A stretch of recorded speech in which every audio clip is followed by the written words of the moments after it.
the tone and sample one making the markers our Europe no I since 2000 I'm fine and some I DJ drug by Afe ya from Mohamed Salah and Ora ya from the San Samuel 20 year trivia ya bisa bet me do a drink training and some Ajabanti bisa some way and I just African best player and so our Europe since 2000 not just 24 years in the way I don't know some other our Europe paswani I Salah now say a drug bar and I say be a Samuel 20 and some trivia our brano ya better and no pay Jumadian ya de eba my friend to him say na Friday as usual weekend na ebanyam na sa kobasa bia weekend no and some anyama aye day I was so na matches out when they and also boss one ebia kwama nyame ya doma wo games I was weekend boss no nyina no my friend to him say na our Italy bobo kwa say Napoli wo form no one that send ro manager no ebeto adwa wiare so owura fan say Antonio Conte ono na genia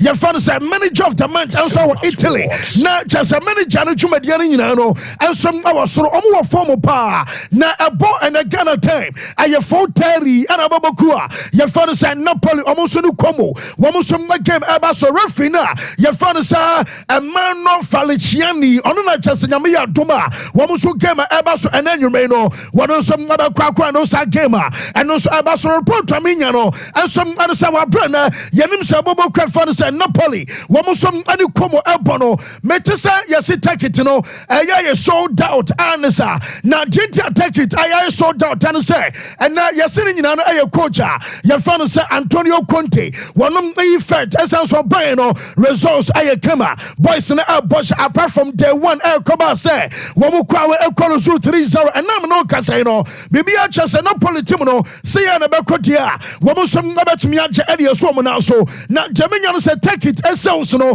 yes say ayon the rise ayon the increase and wo mu tiri eba say no ekokama nempo open the last time wo mu say koba say Napoli apopo ama ba say be take it no na manfo so rush omu pa bi ato wo mu som na toto emra bi atwam and na che so references palati and some na wono aye adwumati dia mense kan nyina no say na ebetumi aba say omu game against aye combo abaye sold out I know and some idea free omaso deba ya the update ama ye for what kai owura na fan say Ruud Gullit ye ke Ruud Gullit abono wo mo some abebo bi omko na owura no say league aye ball Italy team back no aye favorite as of now I just no ebetumi age no and some aye Antonio Conte team and also Napoli atea was say na odisa Napoli team we and some compare Luciano Spalletti essence obi enu badwuma Luciano Spalletti abebo ye wo man kwadabi eriso simenom and just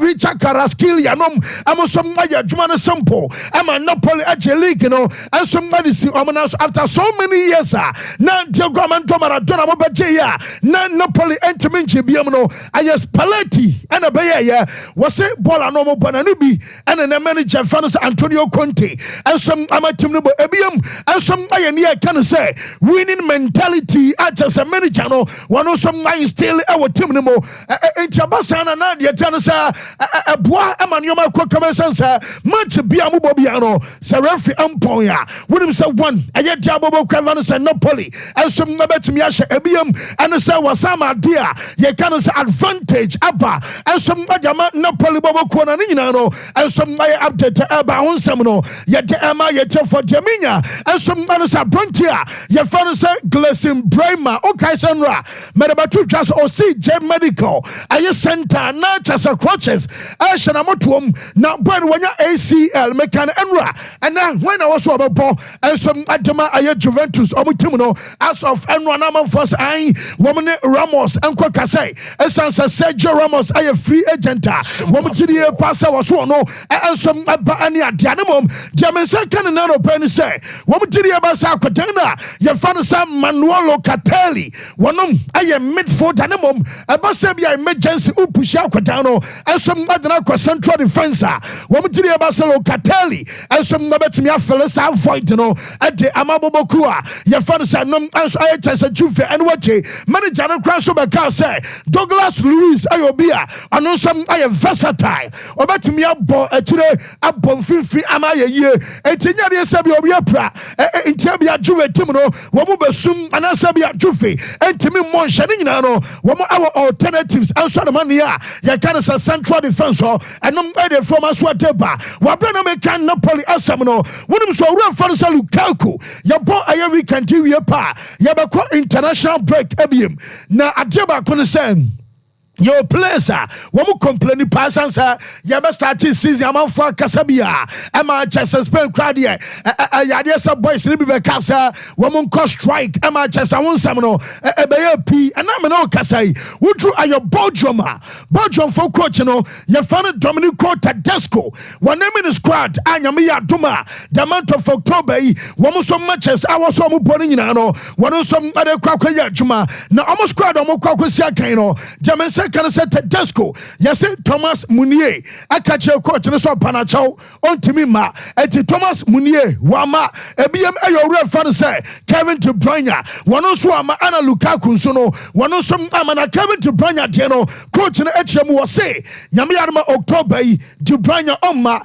next month November another international break and so echem and also Brentford say aye Kevin De Bruyne entimi manamom ekodu say bia World Cup aye qualify matches na ebaso na someone next year and Kevin De Bruyne be sama back sansa and obianim said De Bruyne no obia o prana ho shadan tono afen wo recover ni adantine no anya de said De Bruyne and some ababa Lukaku so dia no matches na edonso obia so nim say start season enche and no kra no one share anya process in papa bia enti oni Kevin De Bruyne den ya say and unti Kevin so no ayade say owura no say woni aye Lukaku edin komono Lukaku so kacha no so obasere no obasem oyusu international break no de on one kasa individual training our Chesania ya fan said Napoli omo training ground so said be a wono so betwenya top shape na yeni kanti on a branch na ya fan Kevin De Bruyne adia no we ayo Belgium womu coach ya fan Dominico Tedesco. I had a long telephone talk with Kevin. Now he's injured. He has some problems, but in general he's very motivated to continue to be with us, and of course to play also the World Cup. Just he asked me to be out here for this camp and also for the Nations League. So he asked us to be out for this camp, also already for the November camp, to take care of his body. Now he's in a situation with some problems, and of course we understand, because in the meanwhile, I mean, you follow up all the games, especially the big teams, the big stars. If you look at the end of the season, they can achieve an amount of 70 games, including this World Club Cup. So it's an incredible increasement of loads. It's the reason why Kevin will be out this time and also the next camp. But when it's about the World Cup, when it's about to be important, he's back again. Yes, and no, I am some Belgium for coach. I friend is Dominico Tedesco and our tenant Cassan, except you know, yet the Emma, yet Fafe, Yenti on a branch of Romelu Lukaku. I was say one of Boyne Casana Lukaku's absence. No, I am similar to a branch of said to Bruyne and so again Dominico on Lukaku at Tuaso. He asked us, Romelu, a little bit the same situation. You know that he was transferred very late to Napoli. Now, even if he's playing, he's not feeling on a top level. So he asked us also for this camp at least to work individually in Napoli to make the next steps. And yeah, this is the story about Romelu. So similar situations. And no, I can't Belgium. Almost what they bound something, you know. Yet the MA Jeffrey, that's why I can on him, sir. We ram and so our Galatasaray Aquadena. You find a Victor Sima report. I mean, you say, Woman's Afghan qualified matches, Abbas Yamia Duma, woman in Libya, everyone last week, you know. Report. I mean, you so Simen and so Kakopra. Woman say, when you tie strain, as a tie strain, or Abama Brantavana say, or Simen, and some Atlanta, and I'm dear Banna say, and you say be Osimhen was a report to Aminano, and it says Osimhen chronicity, and so I knew you bet me out 6 weeks, and no, I 1 month, and 2 weeks, and our Quatana, your father said Victor Osimhen, and some bet me stay out, and no, I can't feel my sweat temper. Now, said Yaminian Sobakea, Lasana Diara, and so I send me by, ML Coffee for money at Chapan, and I feel that Jaman can say FIFA for no, yes, I feel them some more yard from us, and they, yes, who drew near Canasa Court, way, a court of justice of European Union, Omadi Abase, Omu take a decision on FIFA, as a rules, I just a governor, your father said player transfers, and yet, now Lasana Jaman, I say, Omaru at Germany, and say, FIFA for way a court of European Union, Wamu Crasera, and Rana FIFA, the year Juma, Asiana Juba be a chichiri press, no, and Asampo, a chichiria, you can say players in a Pompeii, our player, won't mean terminate to contract, and Kobabia, will pay Juba Sampo, we are so better terminate to contractor, no move, no war, who cried over Quakas and Alqua, Yadu FIFA, no match, as soon as Sanya Marinano, the court of European Union, and some I can in say, what to the about international, I yet transfers, no, what fool say a hinder players, no, what free movement, and what am a player be, and some team Kobabi or Pentinay, what to the about oh, your player, a free now grow, what to meet terminate two contract, Tamu Bia Pebia, and no, I have one, and I feel two, what terminate two contract, and a team Bia Pebiano, what some ultimate content Kabi and Ebia Liverpool, and not dear, what badges on here, and not there, sorry now, say I'm a contract with Liverpool, my terminati, ultimate Johnny Club will be at Dawakuma so, and think I not dear as a Madrid, nay, Maba, not just what I'm saying, I'm a Real Madrid team, no, and Tenessa player, I saw terminate two contractor, and maybe I was a chicken in the panel, I'm and what you say, 1 cent compensation, and no, I update the Finia, you can say Court of Justice of European Union fast way, and some like the our branding, and some like update the Abba Hunsam, yet the Emma yet for an pay, and some our shoulders reporter, maybe say can say, and some other say our Bobakua, you found a Real Madrid, Omo yet running and pay our studios, not just on to Vadebasa, one more training session, Al Coso, now, yes, apart from Brahim Diaz, Dennis Ceballos, Thibaut Courtois, and a branch of said David Alaba, Omo, Ayama Kumako, Omo Macaninano, will be a training Kama, one more training El Coso Arches, a Remadi Bobocono, one more some prepared a crack ball, a young game, I was a bustle. Now, a Jabba Quahan, Ayania, you can say your matches, and Abobos, Onum Samino Casay, Remadi Aquadana Fanasa, Aradak Gulash, and so on your call up, our Turkey, Omanasha Timimo, not just a Navia Duma, international break after weekend, one some about Kotakinia Kotano, I was one and so Tiasenempo, on some Okobi. Now, report to me, said Canasana, one say consensus, I shall say a besansa, yes, a branch of an Safeta Valverde, Omo Brand pass through Atea, one so much pass one shark Kotano, we bet me a pra, enter,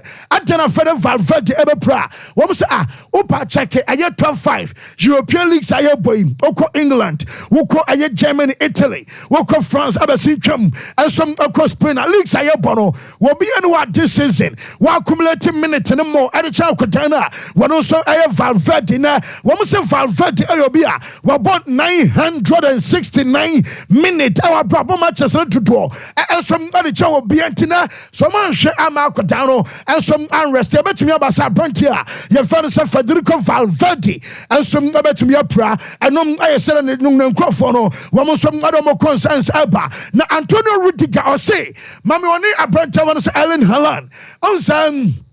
Real Madrid, woman Man City Abba last 2 seasons. I have pictures by any video no more bar. Utumis a Rudiger T. Esha Ellen Haaland. I'm not to arches a bono. Waba so far can be also a ye at the free Birmingham. Now Rudiger and Towada.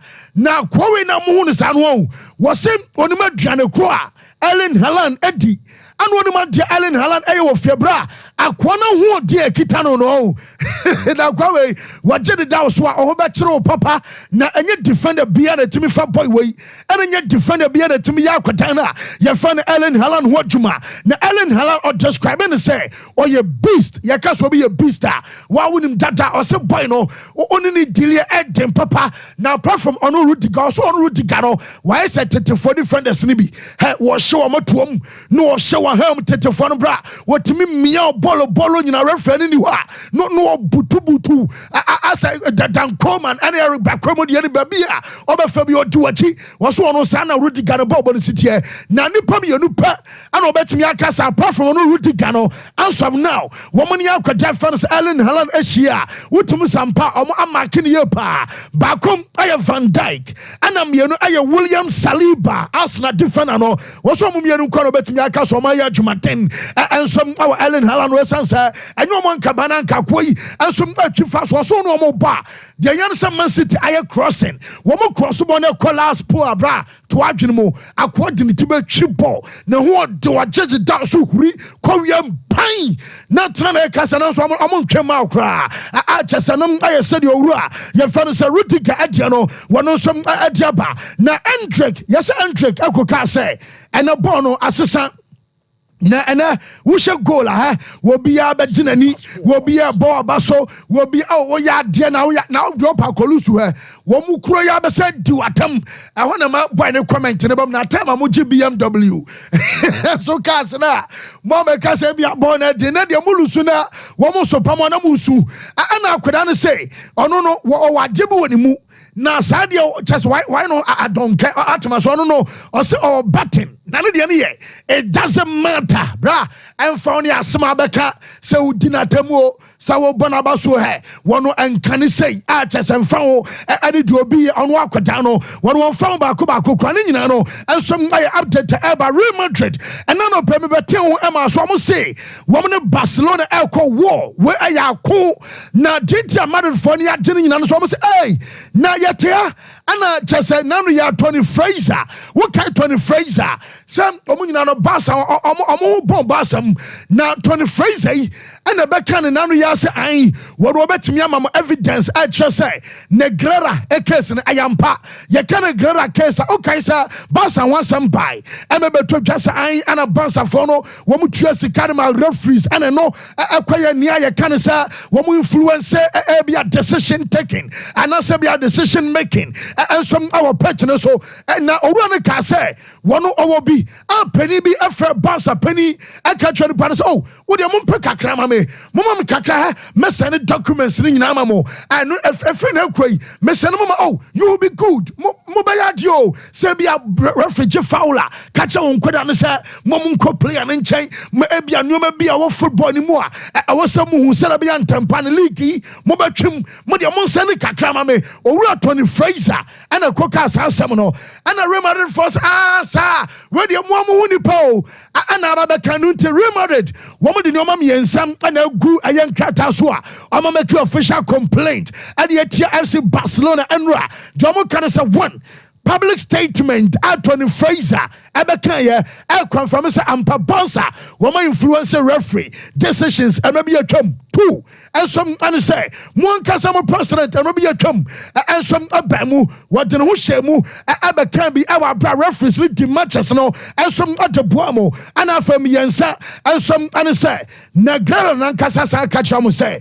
somebody kakra ba obedi bonama mo kama a chese ni nyina no aye illegal sani o man na me no kasa no yes bobo kwa fans of Real Madrid and some actually adiagu and krata so dia akwa dampanfo a enom update eba honsam no ye de ema ye te for enano pay and some our show no so goalkeeper ye fans of Vuja Chesney mebeka so say otifie no na oye training into Barca for more than 2 weeks Jamesa kan say enra na aye off day answer mebeka na no say Barca coach no am boys no 2 days off and on off day no so Jamesa kan say goalkeeper no yes okoye training when one kasa wɔkɔyɛ training our just a bouncer ayɛ Ciutat Sportiva hɔ a ɔsɛ nneɛma nyinaa so betumi akɔyɛ ɛnso German army no kasa ne nyinaa no ɛnso ɛyɛ update ba afei Frankie de Jong no so ante aseɛ na ɔma study boy no contract na ma ansana yɛ ram 2025 a Germany no sɛ bouncer for ebehu Wamba tono ma jomu sika na mso tia senso dia ene omba extend na adena ko 2029 Ronald Daraho so dia mense kan sa yeso ono so in the coming month no boy no basa for so muntimi ntwen ene se obesen aka amayehu onsan so aka amayehu na sa boy no wansan a awoso mo ton esansa dia mense kan nyina no sa bansa for no omfa ni agokra na asa won no be ye asa wonsan won mamparfo no hu om left and right ni nyina no ya jesa won se hard general brano a decision making almost some other so many was one sense yes be mass and perform huno so you'll be a sabia sending paponi kaka because obeka and now the channel be kaja so no ya just say and no some hard gen pabokua your father say Leverkusen woman 125 years now as part of almost celebration or woman say nyamia ma weekend bobo kraven say Leverkusen gamer woman team your father say Holstein Kiel Ebono, woman agentadia way and a purple ain't omni Jace way as celebrate 125th anniversary to way and some ayatadia bobokua your friends Leverkusen Ebeusi na I top and down now so no one unim say atade na opasuru ni biata ubenya ba metesa shows and ya down no woman say I sold out now say na na man for kwa no makwa go toni kana omokwa no makwa to da yesesuru no de ebi ho na mama form no I sold out our brame no kasai and I Leverkusen woman Jace weekend omode bom game woman celebrating ya can say 125 years no mama Union Berlin and some our Germany Union Berlin bobo ko no stadium woman ya renovation now renovation almost stadium ni renovation report am inside can say Ansa and the stadium so true baby ya baby amugina no ye chese ontena kunya so no sa ultras no kwagina adedenko yes Union Berlin for renovations every ya domo kan say and baby amanfo begina keke and after renovation no aye 32,000 nipa 32,000 ebegina ho and omo betena seat eso aye just 8,000 enti modi amusha coat na mo bom suit aba mo tie modi amuntimi nyade da mo betena konya so baby ho aye red na ho ana obetena konya so 8,000 na mo nipa 32,000 ebegina no ogru Union Berlin Stadium afri na kroi wo mo so ba and said oba hell oba aye bonsam jam nipa no tenasia ana ebia ne tempo be form na mo ogina ho dia and ye dedem ko a chese ne nyina no enso kakra fi omaso ye enso adeba onum sa kwadan a ye fa no san Raffenbeck ono ana oje Liverpool omu player of the month for September award na manager na your press conference and no pay no report am second ana slot essay nin say oba kwara na baso de na so ne nyina ana say ana waye am ya bo abaso say kwama na oba fa so a obetimi maintain aye sa standard na akwara no so apagam de adu ano aya deba kwa so ye enam no kase 90 minutes akwada no obopa na mum onka hunu say said onom abesa bebi obo 90 minutes no sa na obi anso be so no so 90 minutes ntinai on the odiri pa say ani nyina e wa akwada no ho wono ana be kire so obehwie ana so be ma na modmo no so akosoro ni nyina ayo modmo akwada no ba ne coach a ye fa no say ana slot and some abona ba so yentel Liverpool wo mu coach na ba so body ma akwada na ye fa no Raffenbeck.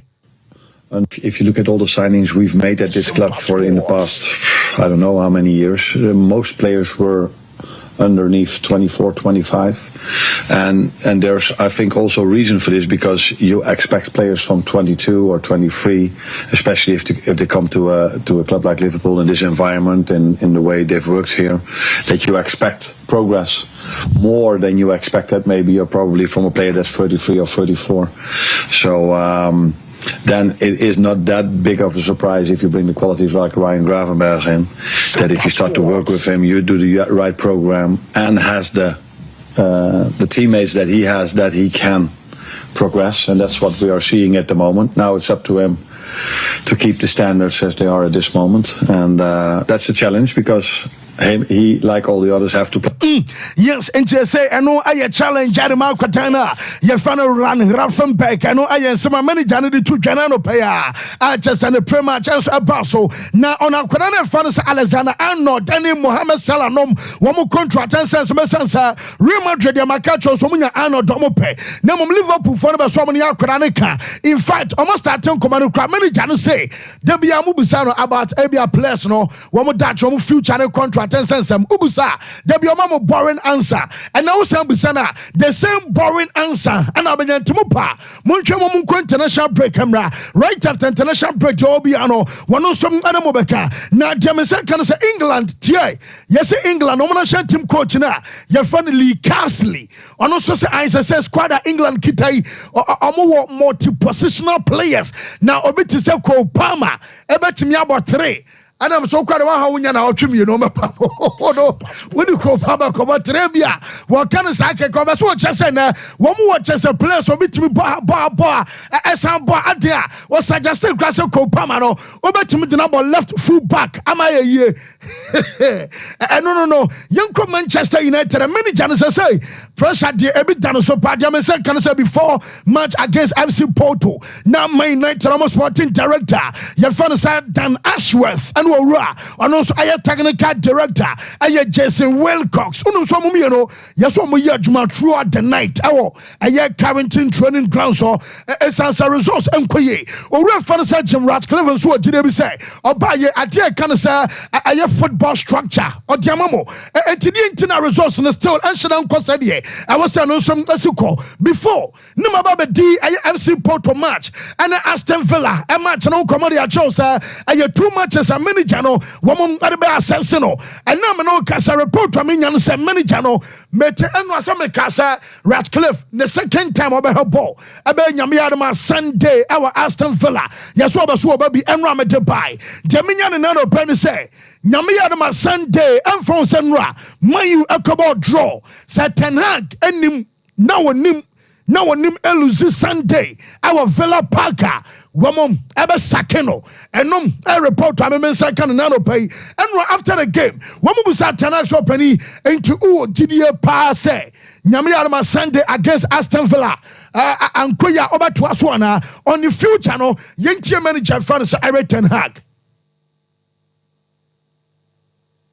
Sompa Sports. Obviously, we've spoken about the speculation around your future. The performance tonight, do you think it gave Manchester United fans enough to believe in you and your future at this club? We will get there. Don't judge us in this moment. Judge us in the end of the season. I said the same last season. Don't just wait. We are in the process. We will improve, and we have now 2 seasons where we achieve finals.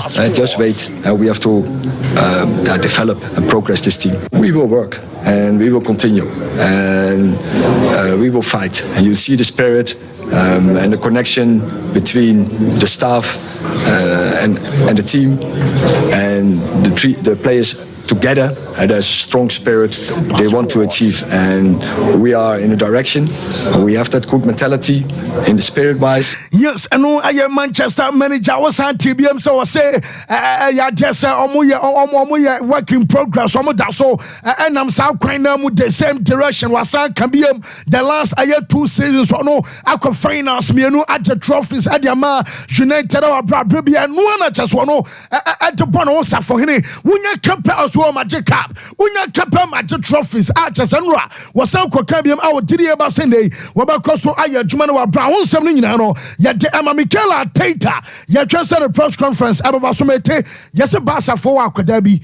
Your friend and now Pradas. Yes, Michaela Teta Sans, yes, woman find him around now. Quadano Bola, what Bomber Bass and Quadana Bra. And no ship, almost one Didier Bassa Quina. One for so fast as Fabric no, and the same queen. And about almost fast to the Far Quadana. Your friends are now Pradas. And no, I update about 170 now. Yet the amateur for quick. Delali was on Quaco Premium. And she said 19 months or 10 of your almost ball. Now, Mesa Sabi, I find here. Any experience bibia or now o question no say dey question na me de pa question no hu hia me I say ten times so amount of kwabi to this subim ni hunu parameters I drade no. Oh, me say the last 24 years since 2000 when are African best player in Europe. Okay, so the focus is on Europe. African best player Samuel Eto'o, Mohamed Salah, Didier Drogba. Okay, say enyoma me pese meditete omuntem nie. Yewia na aka ni na album. De ne de dose no, on ne bedi kan. De to aso no atoso. Na de wo no so ato aso. Okay. Sa nyoma nan ne de edi kan eye goals because some men say nyina attackers. Ebi strikers. Ye fa ne say CF sankasa ebi so omo ye forwards yen kan sa some men say nyina ye forwards. It goals be play a crucial role in this. So goals be play a crucial role in this. I will stick to goals per game, 90 minutes. It you be divided the total number of games on my ball with goals on my share. Near hunu. They toss me longevity in Europe. A key. Fancy player and mrado do a ultimate jina on aso ball Europe no. And I'm ready to do a original national Europe no. Emi ehunu se na money a day. E wo soro. The longevity be play role. They toss me ensa. Individual achievement whilst playing in Europe. Individual achievement whilst playing in Europe. Individual achievement is different from trophies. I will attach trophies to it. Okay. It's trophies and the last one. So in order, goals, longevity, individual achievement, then Sompa niaba be hwe total trophies o botimi age. It for example, all started with Didier Drogba. Didier Drogba bo no Europe nyina in those amount of years I was spending in Europe no. Eno nie. Oberhane say from 2000 from Le Mans na oboy no obo from 2000 to 2002. So 2000 to 2002 72 matches 15 goals. Troto no aba ba hwetam okosi akande ma gigamp and no from 2001 2002 to 2002 2003 2 seasons owie no about 50 matches 24 goals it make any nyina na okekabo mame first one 72 matches 15 goals second one 50 matches 24 goals Mike anu abo me calculations no me anya goals per match ni ye. Because 72 plus 50 matches, no, ebema say na 15 plus 24 no so bema say near divided 50.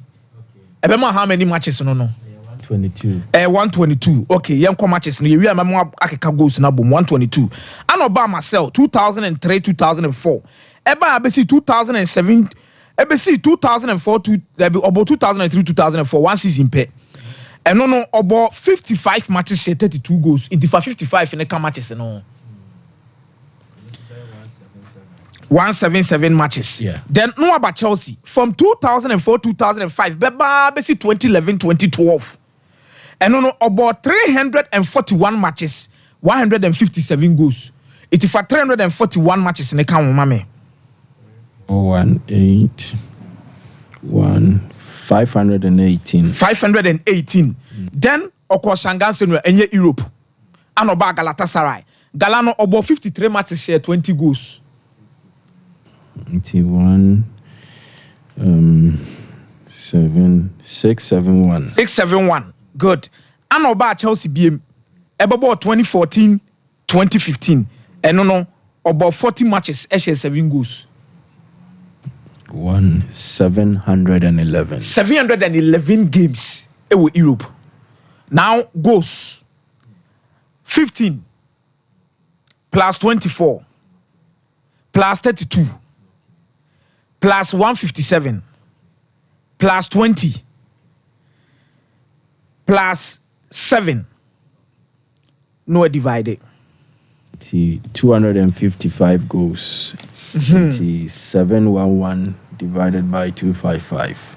That's emeba me pachonya with 255 divided by 711. That's 0.35. Or average 0.35. 0.35 goals per every single 90 minutes. Yeah. Ewo Europe. Onone de no. Okay. Mo Salah. the reason why me pese nya abotre ne say echinie ne koso pa education is very important no be ehunu Mike see ye call Mo Salah there so Mo Salah quick Egyptian league no free on obepie mu or Switzerland FC Basel boy nyina no obo 79 matches 20 goals 79 matches matches 79 and call Chelsea obo 19 games Oka Fiorentina loan Roma permanent ni nyina kan wa obo 83 matches no share 14 goals and oba Liverpool anasisi about 358 matches at the ama Liverpool it is say yanka goals in the boom 539 goals no the edi kan a ode sha ase no wo Basel no ejina 20 goals then now the 2 account now the 34 account now the 217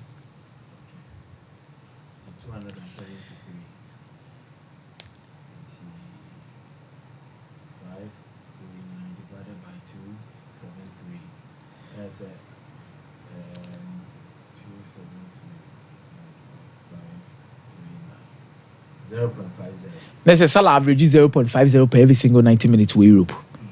Didier Drogba is 0.35. Ebasa Salah beat one. Correct. No abasa mole to near DSC. Near to trophies no crowd them person me come with individual achievement. Samuel to Mike in Europe. Oba check from 2000 na Real Madrid and no crampo no more games be a one go be a 7 matches. From Real Madrid no ko Espanyol. Oka Espanyol loan ene Mallorca enyina aboma 165 matches plus 7 no ball Real Madrid no. Then Nuaba after Mallorca in Europe Barcelona 199 matches. Then Ufri Barcelona 199 matches and Nuaba Inter Milan 102 matches. Then Ufri Honma Nuaba Anzi Makaskala ewo Europe Russia then 73 matches. Then if you want Manuaba, Oka Chelsea, Everton, Sampdoria, any Antalyaspor in Aboma, 77 matches. Now the account. Then Konyaspor, and 1 season pay, and 18 matches. It goes to now a Becky Carbom near divided 70, 130, 53, 36, 44, and a 6.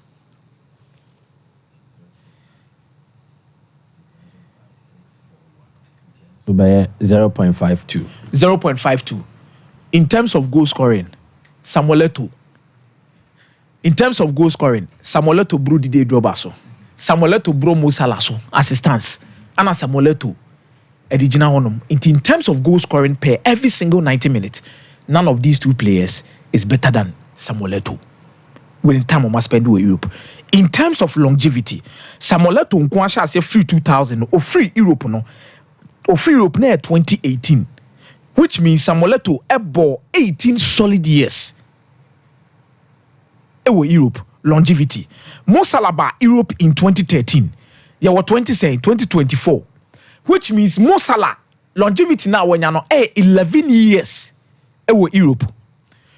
Oko now ko Didier Drogba dia in terms of the number of years we spend with Europe. Oyi 2012 1 year ni free moi. The rest of the years not spending from 2000 eba be 2012 na 12 years. And of course Shanghai 1 year 2012 no twemko. And about 2013 that means 13 years, then 14 years in Galatasaray, then 15 years. That means Drogba spending 15 years. Eto'o spending 18 years. Mo Salah spending 11 years. Longevity esa koma Eto'o. Then individual achievement for Samuel Eto'o in Europe. Yenhwe ni ye ni ehunu dwumadi obedi wo Europe. The edi kan ESM Team of the Year, which is European Sports Magazine for no. And no kwano OPM saying 2004, 2005, 2005, 2006, 2008, 2009, 2010, 2011. Atra FIFA World Player of the Year, also third. In 2005, Bronze Award. FIFA Pro 11, WPM 2. 2005, first about 2006. UEFA Team of the Year, WPM 2. 2005, 2006. Menfa Kafuma, Pichichi Trophy. 2005-2006 and you go king in the Spanish La Liga. Then Obama UEFA Club Forward of the Year 2006. Then Obabehe Ekopa Italia top goal scorer 2010-2011, Russian Premier League MVP award best player of the year 2012-2013, Golden Foot 2015. Then Obabehe Inter Milan Hall of Fame for Samuel Eto'o eno age na 2021. Oya Mayoka all-time top scorer. Didier Drogba na yeko. Memo bia hunu se na onu ambedi akini wo akire. Se hwe Didier Drogba individual in Europe. Barclays Spirit of the Game Award 2015, BBC African Footballer of the Year 2009, BBC Goal of the Month. Then Obaba Chelsea's Player of the Year, Chelsea's Player of the Year, ESM Team of the Year no ono nyaba akope. Okay. Global Awards ne beto so. Then Ivory Coast in Africa hana ne to then Golden Boot no je twice with England. Premier League Hall of Fame wababe PM, then Premier League most assist in 2005-2006. PFA Team of the Year Obonu 2 times. Then Turkish Footballer of the Year Bako. Then UEFA Cup top scorer, UEFA Team of the Year Bako. But Obinso message and say Ebia retire. You see, until he gets there. That is it. Longevity. At the Ronaldo ni Messi abobo we say no maka so ma retire. O say o mo ja abo ne bonti we bebo draw until say obebo dru ho no. The na Cristiano Ronaldo say on 1,000 goals na 1,000 goals na sheni na o hu videos in egu. So until you get there. So in terms of individual achievement, Samuel Eto'o value no was soro kakra. What did they mention as because what team be PM award best because the last time I who an African player say Orem even on the top 3 podium na ehwan ya. E upon we am no ba kwaje Ballon d'Or ni bi dia dey. E dia ba Samuel Eto'o says there. In terms of trophies, Kwan wasaje treble e wo Inter Milan, wasaje treble sa wo Barcelona. Wanje Champions League ni ba ko pe Barcelona ogini 2. Ose free Barcelona saba Inter Milan saba je. Didier Drogba je Champions League ni way ogini Chelsea ba ko 2012. Mo Salah je ni way Roma Liverpool ba ko asa. Among the 3 of them, me the Samuel Eto'o beto first. Me the Mo Salah beto second. Na me Didier Drogba to third. Okay. Well, Mike. Fancy, I think it's simple. Me main check away. One, if you are looking at impact, Menyesho said there has been one single African player what ton Africa continent no Europe and nam the Numa wedi Edison Samuel Eto'o. And that is because of some of the reasons Akumia mentioned, but this is it. I stand to be corrected, but Eto'o never lost a UEFA Champions League final. When Lusubio, he went to 3 finals, if my memory serves me right. 2 with Barcelona, 1 against Arsenal, 1 against Man U. Then Inter Milan against Bayern Munich. Ni inano Eto'o never lost the final. So it is to tell us something that is crucial. He's proven a good point. Say Ope, the African player to step onto the big stage and deliver. It is none other than Samuel Eto'o Fields. And then he penetrated Spain at a point in time where it wasn't so smooth and easy for black players. Say Omobenya essay na Oma dominati ewo yes La Liga nim, but he was able to carve a niche for himself. Ojinidin, Nyabas body heavier, and at Barca he left as a celebrated player. Then at Inter Milan contributed as an effective team player. Boamomuti made the Champions League. No, I'll give it to Samuel Eto'o Fields. I think straight up, I don't think that we need to even argue over this. And he was doing this in an era where there was little buzz on social media. And Kadie to ye no. Kaya social media friendly in the year. Kaya be the way besi ajehono. Kaya be saying de ma Salah Drogba de. I think for the impact he was able to make, especially for this region, Premier League nim anyhow we see helping in Chelsea's renaissance, Chelsea enya rebirth. It did not just help Chelsea win their first Premier League title and had their first league title in 50 years. He helped Chelsea to also win what they hadn't won before, which is the UEFA Champions League, where he proved a very, very crucial player. But if I'm doing this ranking, basically, it will be Samuel Eto'o at number 1. Then straight up, number 2, Ebeye Mo Salah ni Didier Drogba untimi tintem. Didier Drogba here for West African region, Salah so here for the MENA region. Salah dia no kra tra even Africa, because Ocean North Africans now they will see themselves mostly as Arabic. Into from the Middle East and then Arabia into MENA region, or he is seen as their savior in terms of football because omo time to kwine mainstream Europe ball. When about be idea a dance. ama waba be exemplary so he is more of an idol, but I think on the droba no a boss here, so it is straight up eto and I'm the mano in this. But fancy now your story be about Victor Osimhen and any injury issues, but the picture be my Shadrach, so bet media tosua. You see, Osimhen is not getting younger. May I meninka or 27 years and I'm a boy. Yes. Good. Now check it. The last 3 seasons, let's check in the injury record. And when you different kind of injuries, last season was 6 different types. And the injuries, they hard in the sa a year hamstring. No, nyana nestre.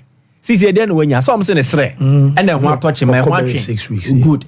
Onyasre injuries now. Emani Tenefi in a year a last 2 seasons, or Tenefi close to 9 matches with the same hamstring issue. Last season, 7 matches, same hamstring issue.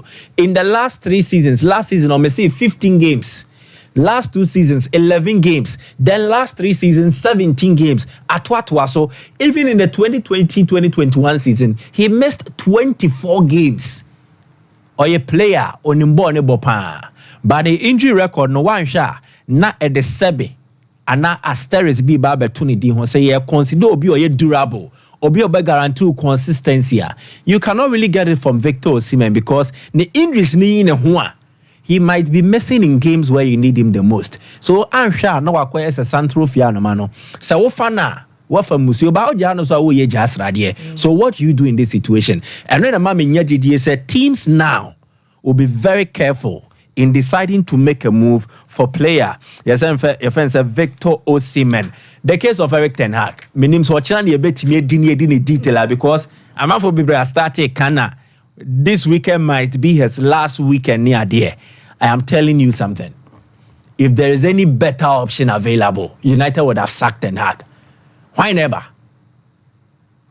You see? Why never say? Why not anybody replace it Ten Hag? How many justify? Why? You make it seem Tuchel no onye Juma Adieguda. Please relax. Don't create an impression say Tuchel there or ye doctor another surgeon expert into a bar. Only do yeah befa. You underrate or you underestimate or you understate the United problem.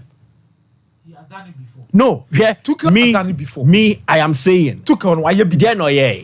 Obaye Chelsea team no be. Chelsea were not as rotten as United have been. Samu. Over a decade of decadence.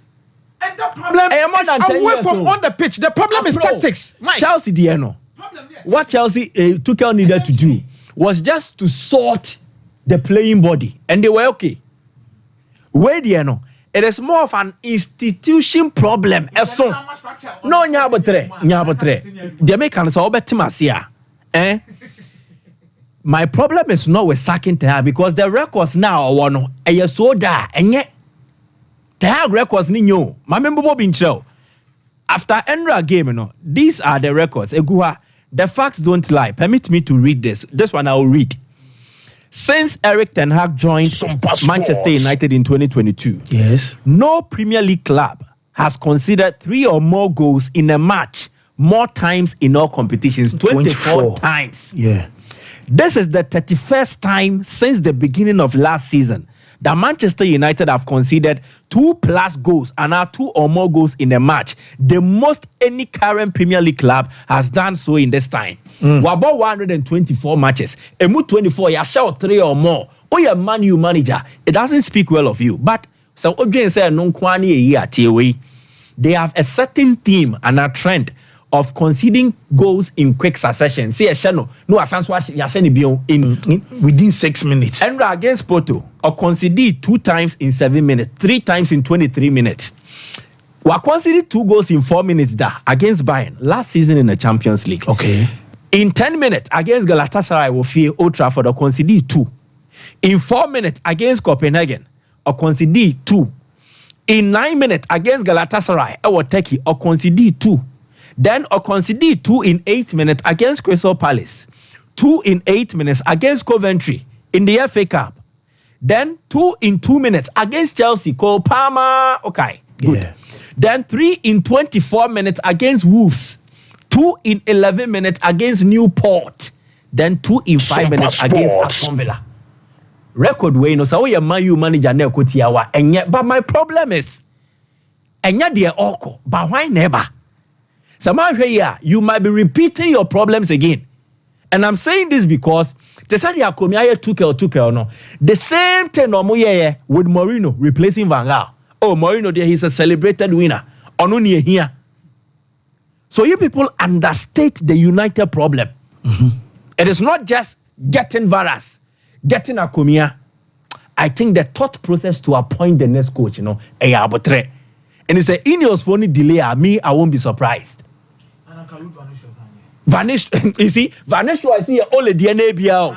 There is a certain as a man you for say coach winner no mumpen and my review.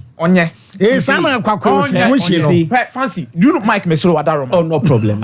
See, Team Nekuta Manchester United. No, Fancy.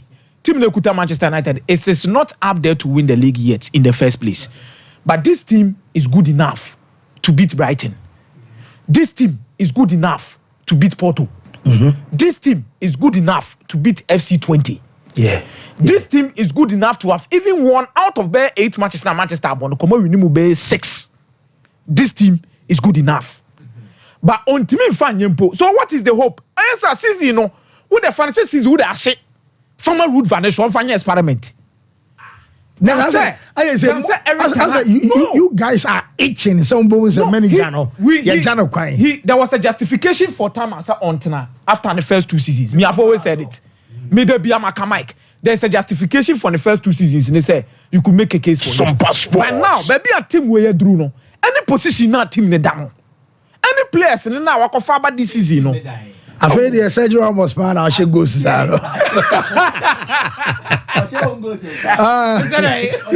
last season, Mezan say not Mezan team in Indiana. Minister of Defense. But you see, Fancy. Oh, my father. Fancy. Oh, down from now to a person. Oh, watch it. Thank you, watch it. No, but why never? Oh no, pre-match, post-match, what can be yours in the last 2 seasons? And the mass some year he know. And the mass some no a year he know. Because the Manchester here and yet you no can was him. Show your trophy. Oko kaya no yapeja no TV ne so no. Oko kaya no yapeja no TV ne so. But the TN say no man na all year wo Manchester United no and some Manchester United coach. Since last season, we had 2+ goals in 5 European games. We need coach Ten Hag, Jumana would do Manchester United, and then say Manchester United. And it seems that on you who say problem here so fix you. Well, you okay, BBA, who say normal, I say BBA Yancy. And me sure say the nice by doing him say Yam Pamuni say. Ten Hag him say, yeah, Yam Pamuno. Because a game no be. None seven now catch Manchester United for and a strong before more. They are still in progress. Enzo Nkazai, Enzo Maresca Nkazai, and a slot Nkazai. These are managers they took over our teams, you know, barely 6 months, but they are giving results. In Tomaka say in process, you've been there for 2 years.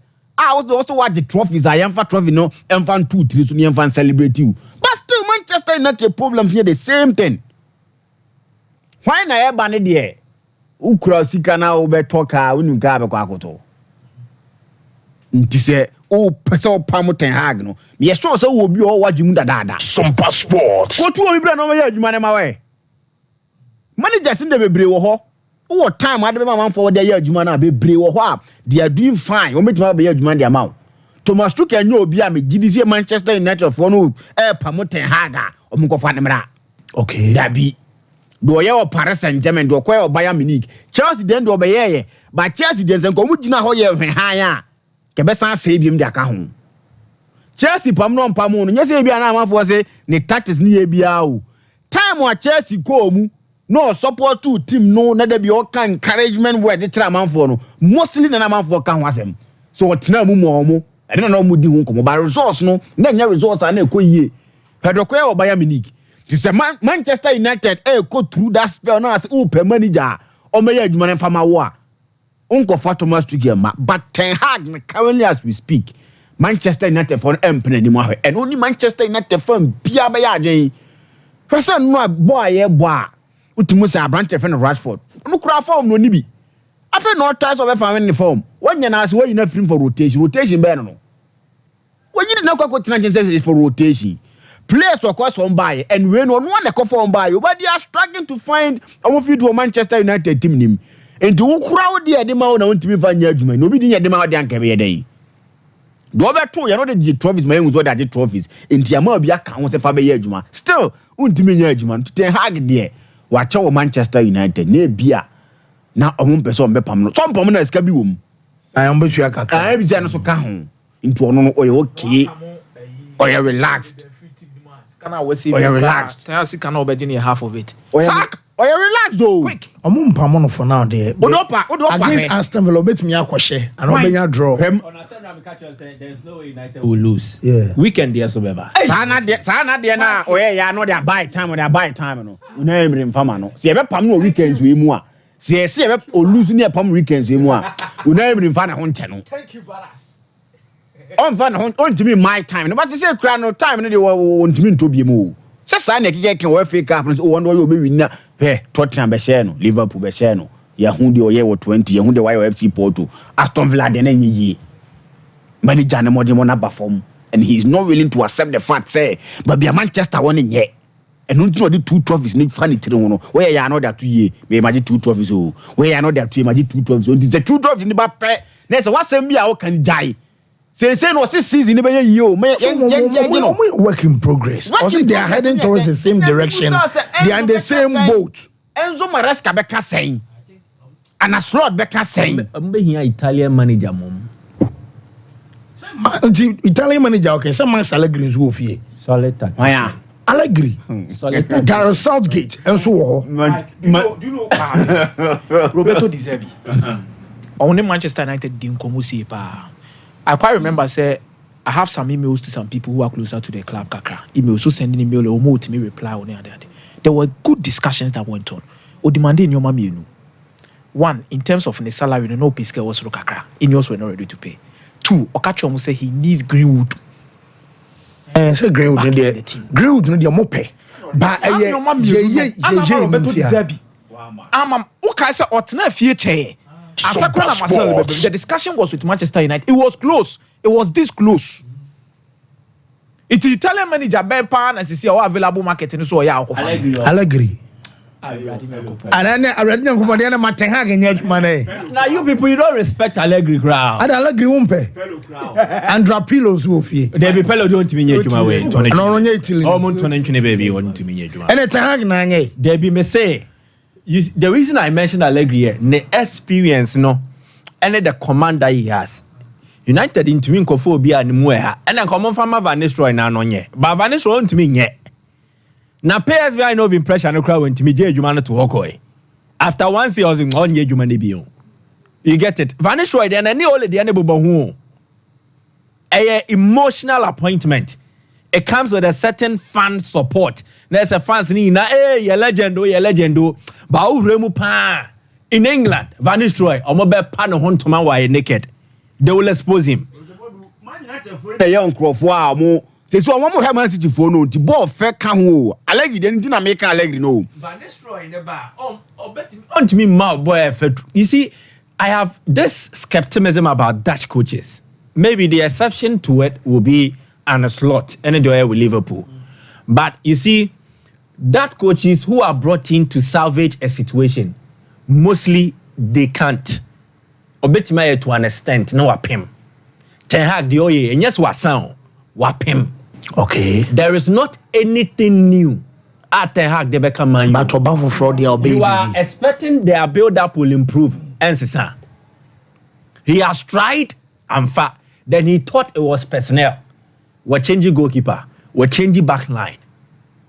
The trusted lieutenant omwa na nkoni omo ye adwuma wo Holland hono ayas hono a onim se omo betina sentien beboa ama de opeso omo ye no ma ye no M5 so he's tried on one attack it's not working wapem I'm telling you there's nothing new that will come from Ten Hag. He only needs time to bow out, but the bowing out will not be graceful. enya de nimonyam hye bia be wom enim gwase. But I'm saying say in pempenso a team ne dru no, if you appoint a manager or to set Ten Hag and or what form to set Ten Hag, what sense was sign wechi, and it has been a cyclical issue with Man U.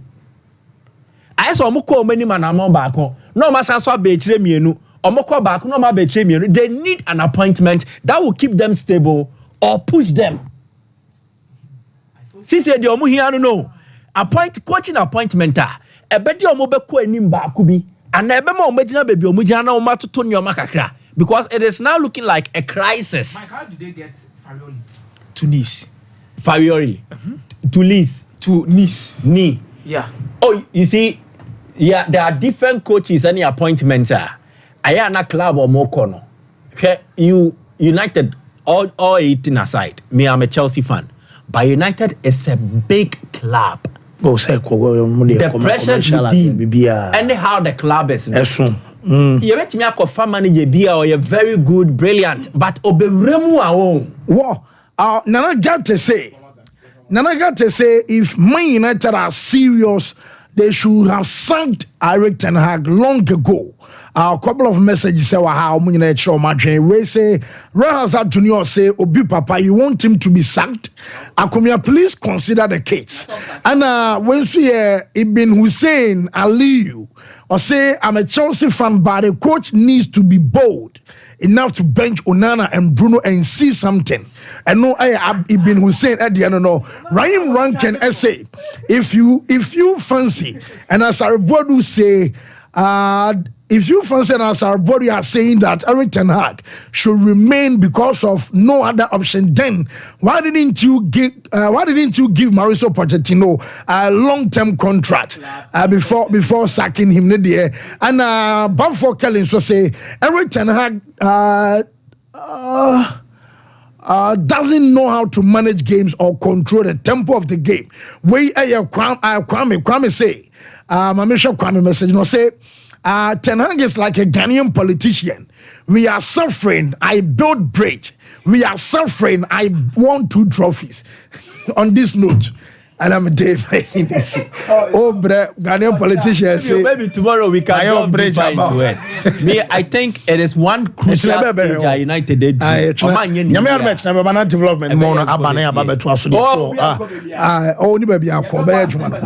now just too first and just too rush and so I say Macatro say more just whitening, just herbal and just total care. But Marian say Mummy and Sandy to be out of Juma Biano and no about Juma Emma son AF Kama and when Nimonyam APA Chess or Num Ayashame ball will gam and was singing now by took running in ano and so able to Chaman Quaranin Chu almost say brush nose a dos our just toothpaste and the just too brush and no and a Ghanaian market and this among for and so Ajatumba time about Misha a drama catch us a malaria fever draw tatashe any na unumbi ababuama malaria and what to say one time what bow for old but 24 no amame and yamma and afeme casa quadano when you're above 12 years a man in Numadrona a year time about Mishani B and no and a when I'm running and just a numina toa won't really dear Madrian or the Nina Ebeko Nasa one time HH about Misha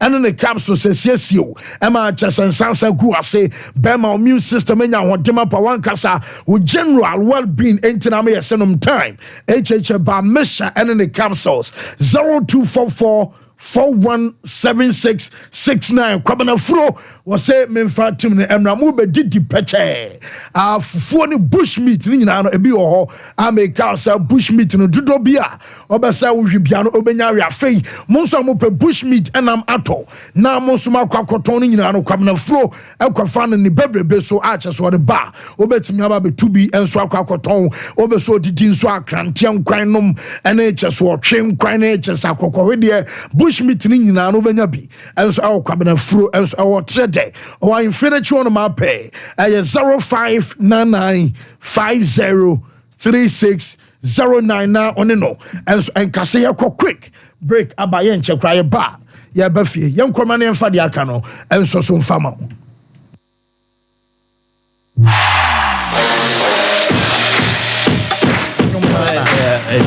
so yes 2 minutes on Saturday I made a promise. Judy. And I'm sticking to the promise. So, open the R&B radio. Then abo headset in now. Open the. And then I open. There's a don't kind of amount. I'm a go nema nema nema samai nema dupe nema. Fancy.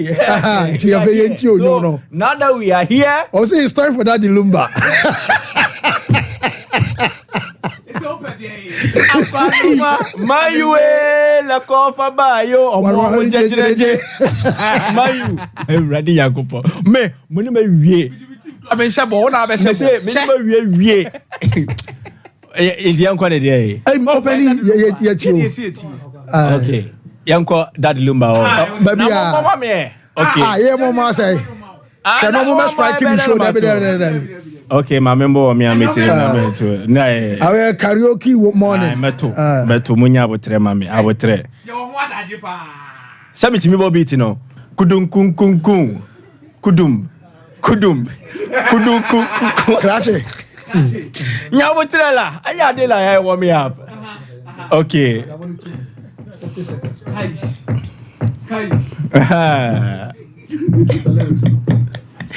Allah. Akwaloma. Allah. Must move on beat the channel, right? Really? No man, may they make rubber for real. May any met me be a memory and swana miko.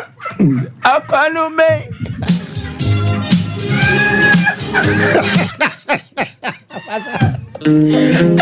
Adio. I don't want to wait. Over Lumba Diano. I'm a Palumba Diana. My old point to the Tunianco. Aquanoma. May they make rubber for real. May any met me be a memory and swana miko. Aquanume. Anume. Quananume.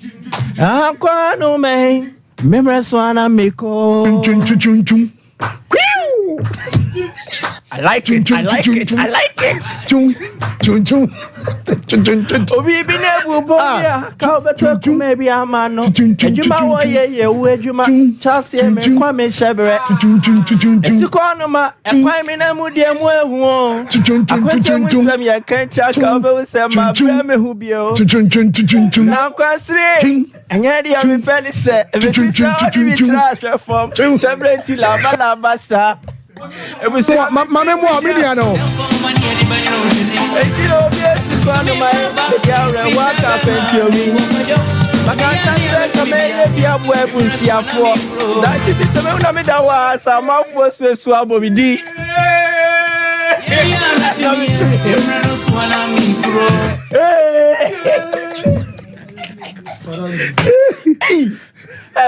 Seriously, Fancy.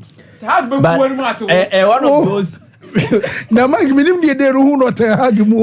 of those. No, the facts were on the table. Yeah. Facts on the table is that we Arsenal Everton.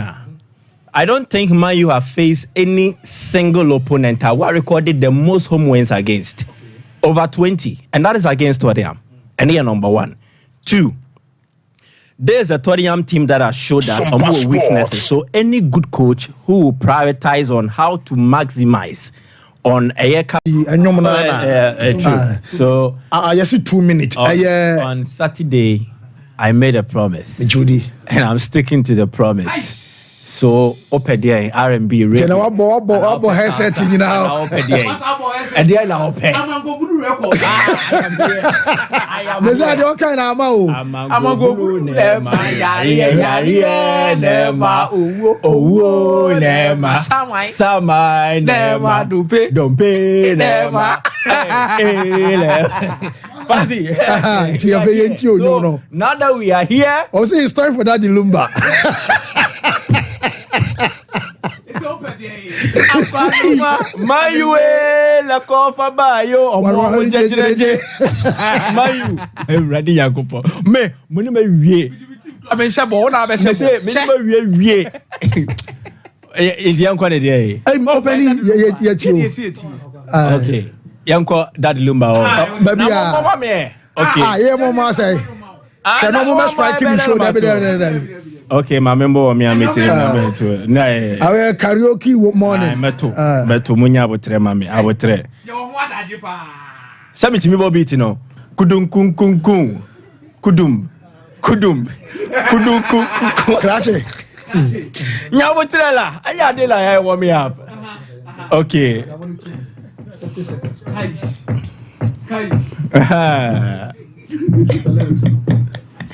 Allah. Akwaloma. Allah. Must move on beat the channel, right? Really? No man, may they make rubber for real. May any met me be a member and swana miko. Aquanume.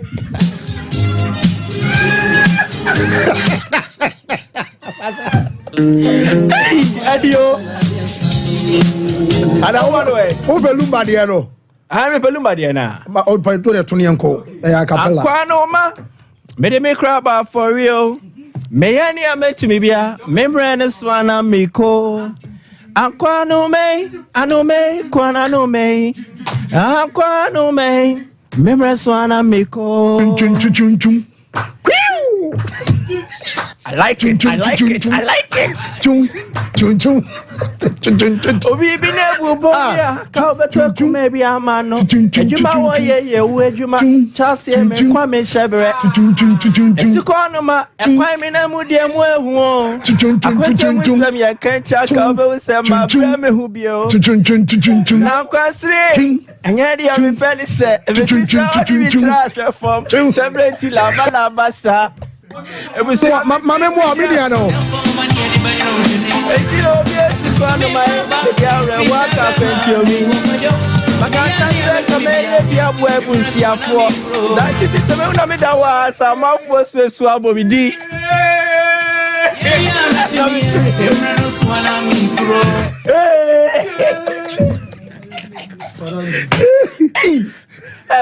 Seriously, Fancy. But one of those. Now, Mike, one of those. No, the facts were on the table. Yeah, facts on the table is that we Arsenal Everton. I don't think Man U have faced any single opponent who recorded the most home wins against over 20, and that is against Tottenham. And here, number 1, 2. There's a Tottenham team that has showed that more weaknesses. So any good coach who will prioritize on how to maximize on a so I see 2 minutes. On Saturday, I made a promise, Judy, and I'm sticking to the promise. So open there in R&B radio. Tell what headset you know. Open there, and then I open. I am. Is that your kind of mo? I'm a go nema nema nema samai nema dumpe nema. Fancy.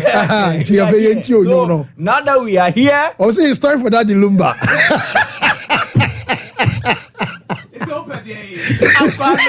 Mayu la kofa bayo omo jejeje Mayu ready yakopo me muni me wie abense bo na abense say me wie Indian kwa de dey opening ye okay yanko that Lumba baby mama me okay yeah mama say can no more strike him show that. Okay, my member me am meeting to. Na our karaoke morning. Meto munya abotre mami, abotre. Yo what are you fa? Sami timi bo beat no. Kudum kun kun kun. Kudum. Kudum. Kudum kun kun. Krache. Nya abotre la. Aya de la I warm me up. Okay.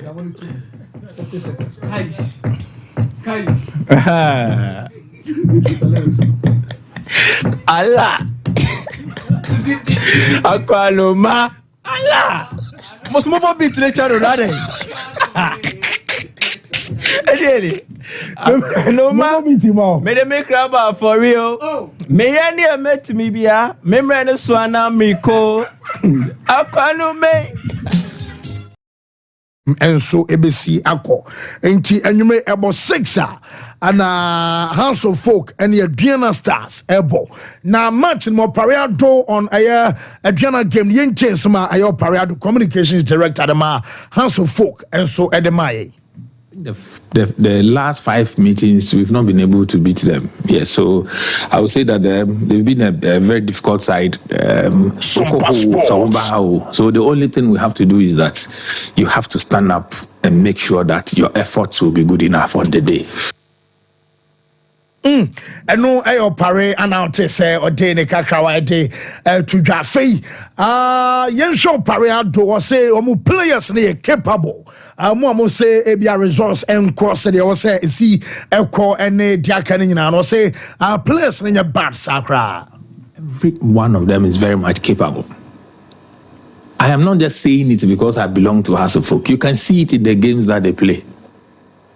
Which of them any man opportunity everybody will tell me that we are 0. Yes, I know ayo pare adwafe e mo swempon so former player ma Sante Korokono I no so krasa o dimuntintima ma players ni bi ba bia na ye bi say mo say when o dimuntintima ma players no enso eba team ni mu. Well, no make us a technical team and for credit and for Maumo because players are maybe no more Guinea and a technical team no identify no being a former player, former captain for the team no. There was the need say number contact me. Ebisame say players no or more near my back miniben. They're not minimum about them now, so made it to a technical team anymore. So far so good. Oh here more mobile and so now or money bad there, but per the minimum from them no. Omunyan do that level. I know say with the support they are going to work harder and near my best son Eddie Amayina. War and no a mo swempon lomo na te say odene kakrawa e de eba nyame ma weekend dia Santoro ko bo enso e wo fie obo ase eno no coach Prosper Nante ogum ese supporters no or message edemamo.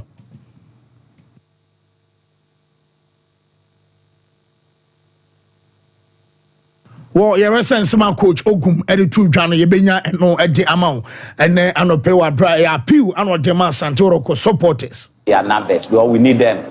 Last time when we played home, they were here in their numbers, the whole place was full to capacity. Even today, being a midweek, they came in their numbers. We are very appreciative of that. We are appealing to them that on Sunday they should come and then support us. And as I always say, they should come when the going is tough. They should still rally their support behind us because if they put pressure on the boys when the going becomes tough, they will make petty mistakes, and at the end of the day, it will affect us as a team. Yes, in booster ba mechano a police ni edro pebi enomentwen ema yare ne mansa wonya rekra na police ni edro no enye na nenom enso enye ya ba bia wo bia no betimi dia show bag mu enso ede akwa obom yenu no anopa na afi waboni tini mienu enso enwumre no ne boawo ema chese ne pedua no enya hode mapa fi honamre ne nyina ba kwesas we a immune system ana chese na edro eni ekwakọ boawo yare imbus pharmacy enso abehon a wholesale orthodox ene herbal medicines no jawatini dimbia open dodo enso atu dia kwakogo o pharmaceutical shops and say o herbal shop nima obenya bi enso atu aton imbus pharmacy ewo kodie of friends so ekwan so 0246 208496 OP wallpapers no also the biaba momre na momeje wallpapers there dan den na no bia here bi so be decorate two offices or kitchen your bedroom living room schools nim and so baby bia mbese mo twa deco say wallpapers and our pattern kwana babia e born da from dudo bia woto bia no onsa ebeka colors ewom designs ewom and in the blank curtains ewo hono me boaw e ma chese match kama bedside lamps are call bedroom TV backlight to the bulb flash screen self-rearing light and a best spread no or duvet ebi for king size and a queen size and air diffusers flowers wall clocks and in your man can no OP our dumpizi to na kwesi agman a building na mubenyan and a chronom barrier on the market edi and 0540 3537 Bristol Consult SA. One more J certificate of sponsorship. And so the amount more electricians. While construction at Jumanimo, a certificate of sponsorship.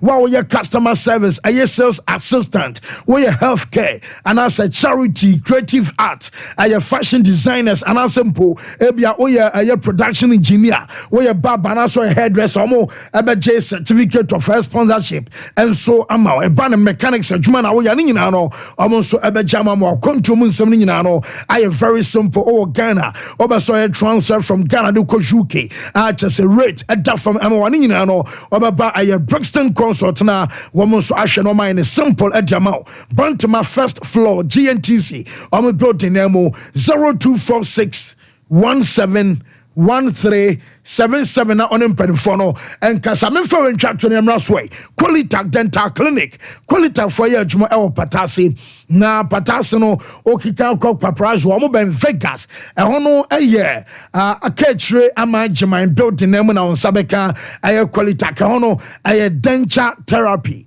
Root canal treatment, Sabia ono, Kaka about Dodum, Yen two say our brown tail, Yen matches and feeding and Yajuma, Obasoy cleaning and a polishing, Obasoy scan and X-ray or num, a cosmetic dentistry, ye two I will place B Amana simple, as so an abuba some of Phil Emaninano, Qualitaka say, Minkanchos or bar, Wamos Abaya Amo Nimonium as a PA, Fred 0538 250078 now Qualitac and so enjoy. So yes, my memory so enough my medin come about Paul say be find here. Na me ado me ho de setwere konko. Wo my memory quick me ento aso. Yo me nua me da sene akonya odi ama me. Oye kotoko fan na wo fi age me so prensan. Fabulous the best, fabulous the greatest, fabulous we see emu ode ye, emu odampa. Me nua na me adoma Sunday jakono said the okano na ye besre kotoko supporters. Players na me yate ase se nyambo Sunday die. One goal project no ye wie nyame adoma Sunday Accra Lions last season ye be twa ye 3-2 e we home ama ye players na ni abre pa se sa 3-2 no mu twa ye no o se ye ne 3-0 ma omu enti nyambo Sunday ye besre kotoko supporters obo asefo de meji omudi nyame adoma obo asefo de so beba in numbers na mom ye kuma asefo no e na o se ye ko ne ko ka omu enu nti na ye mfre Patrick Adu say Asante Regional Circle Vice Chairman Young friend no 0244 54 91 98 0244 54 91 98 na yen send your refer any ye take it edi be wura stadium ema no eye sister city okwa no ba nyina na take it bibia hyem yen send man na yen fanfa bases enko na me adoma Sunday e wo brekum ye fenisen oboase na ya too much needing say osoro koda nyame bo na Sunday ye chi Accra Lions ni e sa bon sa 3-0 no ni e de so ye points so ni e koda soro ho a agi se grader e na bedua free soro menu ameda se yes anti eno no na se mu twa Lions mi ensa twa mu 3-0 Sunday pa mo ma na me aduma Sunday said the boys na sie ni abre no Accra Lions o mu pa mo ma because your team try fear my last season your team nenye o me share 3-2 ya not this season me crop players way me see one goal project in boys na see to atwa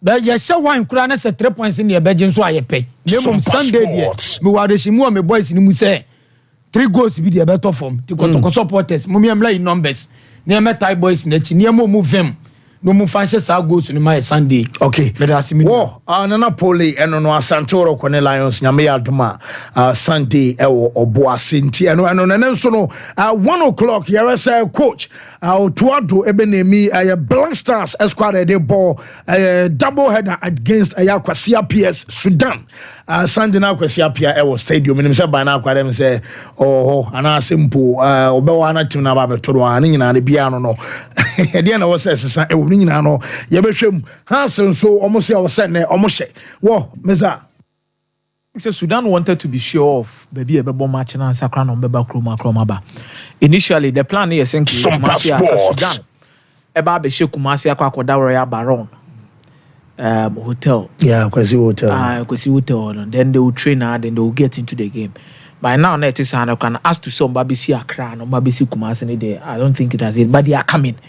But as to say Kumasi and Accra on Babi BC, they are now still contemplating on it. Say on next step. They could literally come to Kumasi, come and train here. Ebe train here, match the neighbor, so they could go to Accra and go and play the match. We are no matter Asuku Sudan. But I think say Obiaka say financially no combat mind is but this is a nation that is highly supported by even Saudi Arabia. And there's so much confidence beaming around them, and there's so much things they want to do this time around. It fancy you're very careful coming into this particular contest as to what they want to do. This is when patriotism, Asia, professionalism, or there we are going to know about patriotism. That was yeah, Jumaji Nisika. Jumaji Nisika. But and the list in them now as a Black Stars dinner Babonteno. There are some few players we are mentioning anymore as to submit many opportunity to into the team in Bima. The first lesson about game no against Angola, Jikuama. Jikuanya games under his belt for Fenerbahce as a centre back and as a defensive midfielder. And he has also been part of the core part of this team. Even your Kwaf Konkran, he was part of the team. Your Kwaf Kombai, Krabebo games be another Jiku a part of it. Even against Central African Republic, Jiku was part of the team. But finally, I may say out.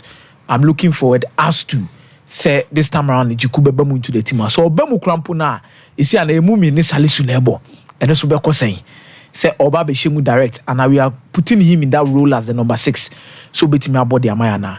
The other time too, you should right back and then the ball left back. In the shape of Aliou Seidu. May hear any move say in Sisane bet me about Brahma Gideon Mensah Babaka because Gideon Mensah so start here all. Our Bobe 2 or 3 games be the idea. So are we bringing him back? Then you saw that in Armenian was why fit and that's what on fitter. But it does not look say Obobima Copenhagen and Cran. I say games on my ball or the Denmark on Cran when you be a day. Ebo. What they are no cotton chair. Then near Babe share Ernest Nuyama. I think it's a boy anymore I from bar. In the league, in the 3 matches no maboni inano. Leon, I don't know more minutes. But crowd about 76 minutes. Or Komulusu by 3 goals to 0. Results have not been picking up for him. But against Olympiacos, against Rangers, when we said those 2 games in the Timia Bobi, and that has been good results because against Olympiacos he played 81 minutes, against Rangers about 17 minutes. And this is the time I could honestly hear more. There are times that there are certain talents be on when you bring them into the national team and you put them under your belt. Looking at their performances they've done for the national team, you could actually lift their morale and also help them. That failed transfer, psychologically did not help Akodano Kra. Timeshe say these players, Gideon Mensah, Jiku, Nwaba Beshe, Ernest Nuyama, Mono. There could be an opportunity for them in this particular new call up Somba into the Black Stars Ababeboa. This is a turnaround for the Black Stars team if they cannot get this results. Fancy. Because our home and away belt we na born and Daniel. A hon went to me and shan qualifier as some no kukrum ne hon na one. Home and away na ne pane bobu kevno. Only ni pane bobu kevno. Hon went to me and you were Juma ye and to Tunyoma. It is going to be really, really, really difficult to measure these players and so many Akunya Sababaka. Then to House of Folk near Diana Stars. Fancy, tough game for Hearts of Folk. When did you make us a tough game? No? The last 5 games, Diana Stars, any House of Folk, about House of Folk in Shegu. The last 5. House of Folk in Shegu, or Muntimisa Son Diana Stars. The last 5 encounters between House of Folk near Diana Stars. 1, House of Folk in Timisha Gunti Adriana. 2, draw Crampumbe, Modriana Sasha House of Folk Nina. 1-0, 2-0, 1-0. Nina to play a wide dominant force in terms of these results, bright again. Now, say the umber boy and Isaac Mintabes the pay of Kakra.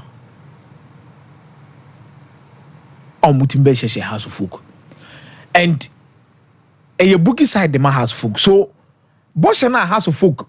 Penny for any coach initially in a team they pick up no match back will be play a massive role.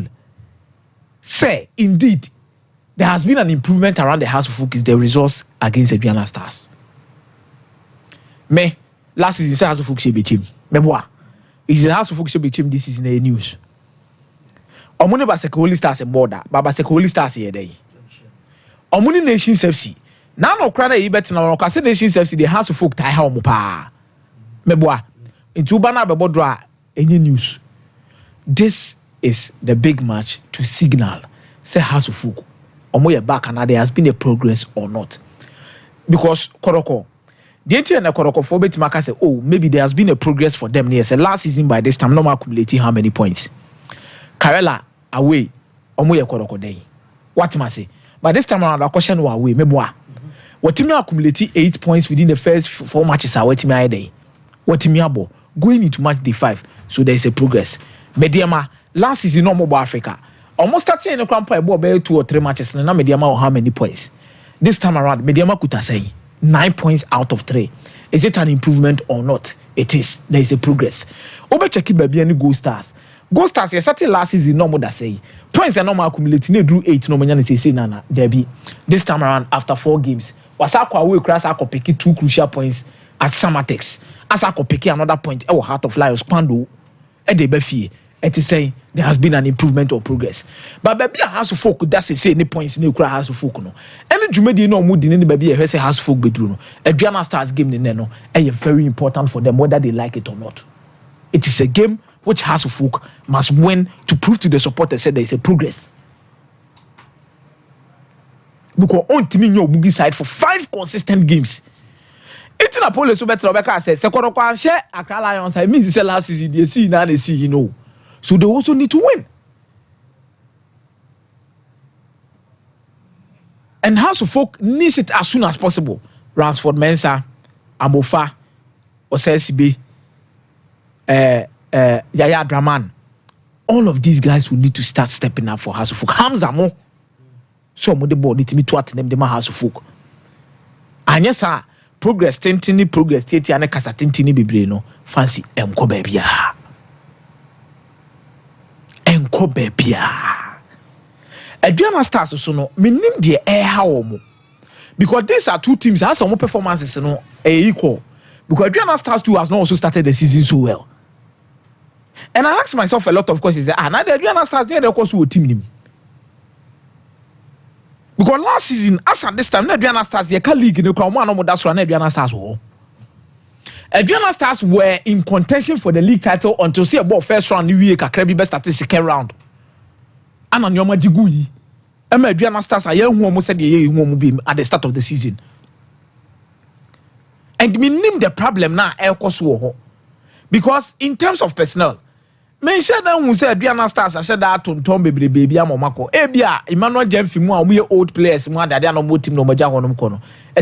But I think what is hunting them last season never query no. The problem being a chance here buy ya almost see players we are way we are the better way we are say a hunted team no. Adriana Stars in careful because someone you careful.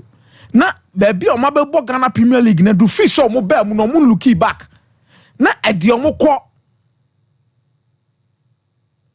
the identity of Adriana Stars no kwa na sa so free o mo nsa because identity na ade ni for Adriana Stars ho yo mo fie matches onko hye no ho but say na Adriana Stars na nkasa ne fie no so akwa problem o check league log no so Adriana Stars out of 4 matches no e wo 2 points o ma she 4 goals are considered 6 fancy. This is a very poor resource. Very poor. Coach your champion, Mumma so. Mumma so. Now me say, Doma phone the Mumma in Jabako cry. Young apostles be so 3-2. Utifie Nations Barber shot by 2 goals to 1. Uni be chamberable goalless. Then only Heart of Lions to fear massa so about draw. It's a fear no crown or tenor. Fancy Sompa Sports questionable as to what they want to do. Meaning say new players be about be femu there, players are who do be about there, but there's still Sam Adams, there's still Alex Boache, there's still Kelvin Obin. Most of these players, which is Saki Muni na Tete Muni last season no more. Money boys in Nkasa. But House of Folk, me see progress no. ene match ne be kire wo meza meda say Kulun Ghana Limited omona de China phone pano aba edwaso eba enye ne awo market no mo since ama Ghana for me mano ene chese man omo mano madro ne bi danyina edi adanse se oyo ba na onye dre fans araba basin tablet no ana eboama menstrual pains irregular menstrual flow and so ejai ekọ na fe ama oba won so what de e won pam tipe bi tonanom ebeboa na siesie o kama bema wadro aye hunchu capsules ene Mr. Q the omo ma to bi dan be dia dan se a che osamasa jina so dia pampio em se ma mema yo CPS ta eni sunsan so bone enso e woni padua no so enti wo je aye hunchu capsules aboa e ma dwonso yawo ene wa wo dwonso a wo te so bemam e hyehyew e kwa esembo aye wo prostate e ho ban ni nyina no eno aye drive fan se hunchu na Mr. Q no wo de no enso e de asoso ba bi aton dro bi akwa obenya bi 0244 275429 ana Sompa chede na ebeba so afidie no ya bon dere eguso bodo ye ka say ya ma ya bie wonsam ya wonso ya doye kakra na wo ya won tontwene kra papa de emperfor say if you do good I do for yourself inti eno no na ya boa eye kunafo ya boa eye omo mu ni bie ne chese nyankanom omo ana ye ma doye eye season we mu eni se utemi nkana bia de na eye ntade bi ana wo ana se bia mpaboa se ye made memade ana se mpo wo ntoma wo chese mo anwa wo macronom ene chese sardinum ade bia fu se e kan akoma betimi dia che nipa dasani ama ye biano Sompa chede na ebeba so foundation we Sompa foundation adaroma ana masa jumede eba so ebia make say no de no untimi nya nsa ba sika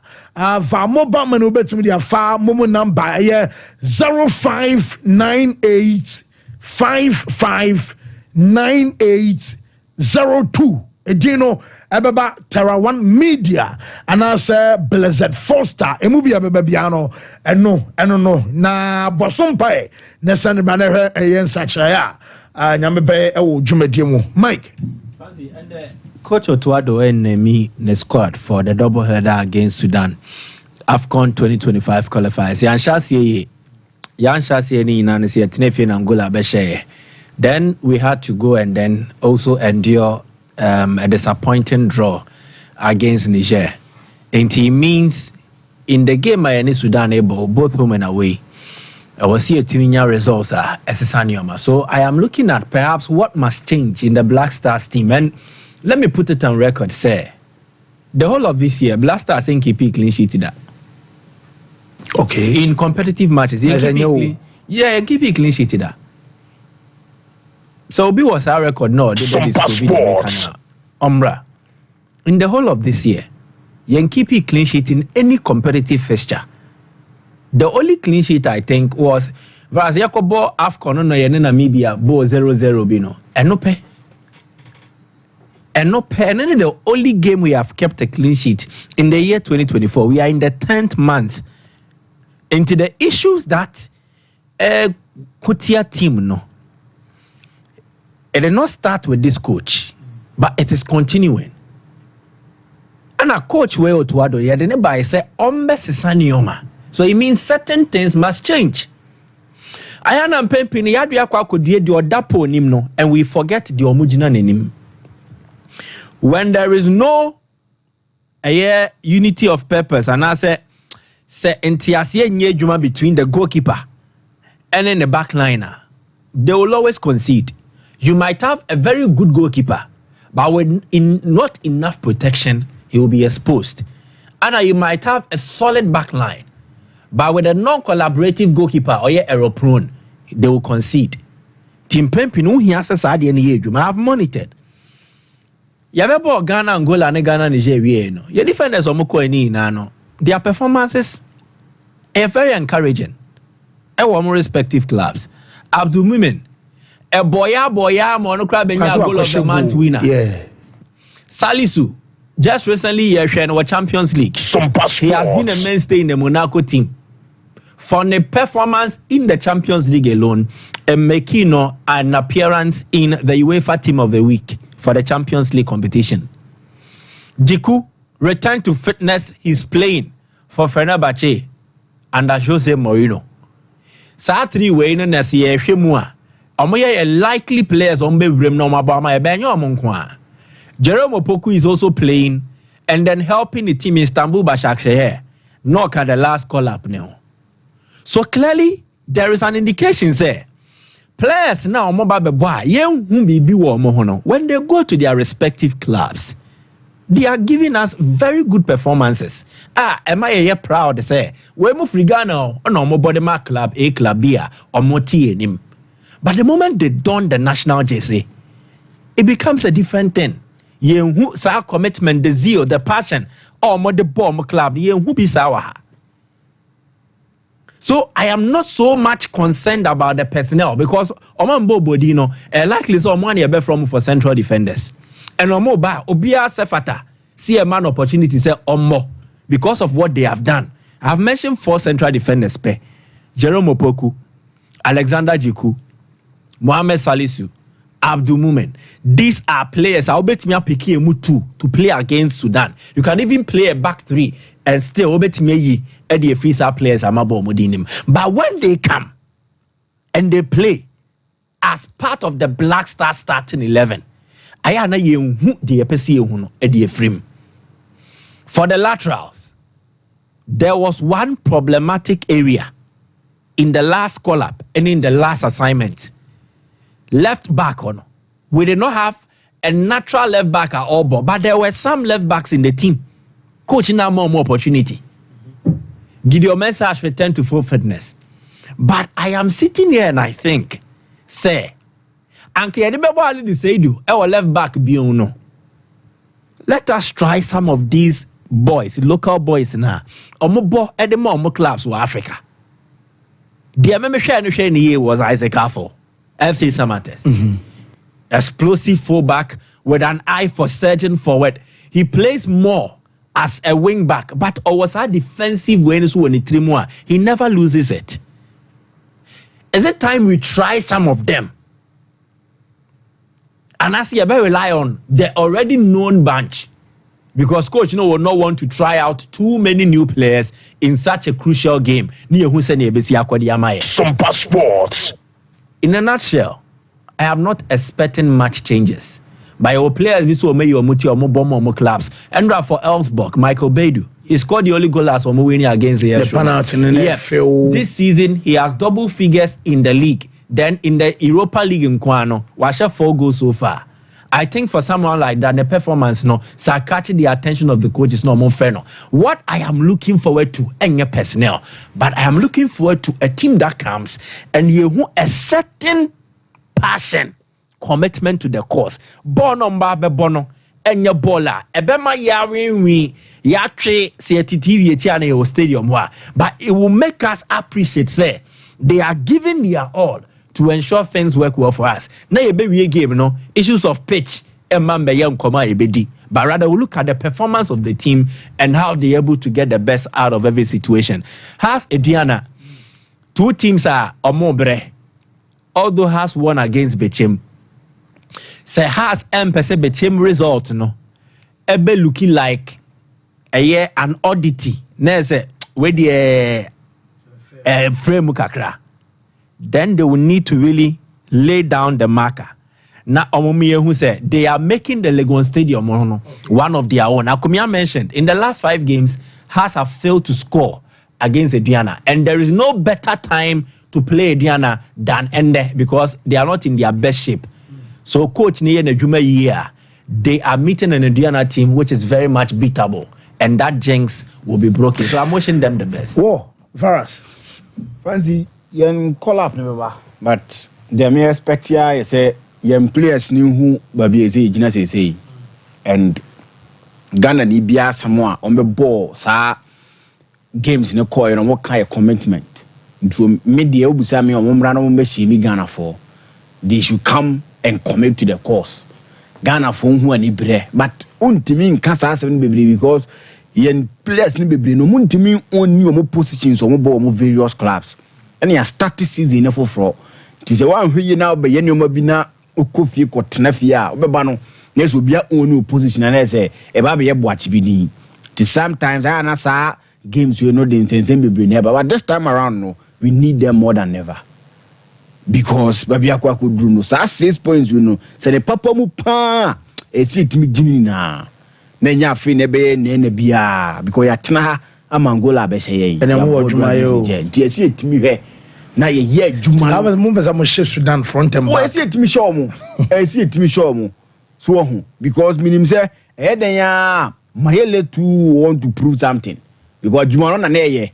And never call by friends so yeah juma Sudan no so person o kire bi juma minima juma no ya minima juma no ntino give me den but here yam boys no obi o be bia no need to make sure say obeye committed to the cause no aboy and blasters because baby en na no baby ejina no enhira nye baby ejina bia papa nti omon dane nyoma anim fama yi na otuwa don so nyoma bi wo ho fan kan team no ho because me was so much trust in him say adwuma na de obetimi aye ni kami no was to make sure say blasters na dane because blasters na call free baby aye ko boma cha blasters share sen no aba be dure ko sen nti is about time I say otimi dane no man say baby atimi ko yie house of folk na aduana house of folk for na ngasa make sure say o makọ for a good goalkeeper na to mo sen and then no parado no ankasa edi hu nkomo no because it's been a position they've minim de no mu hu no ho don be bia na nya de ai ekosiaga but we be dam no Benjamin asai be dam no utimi hu say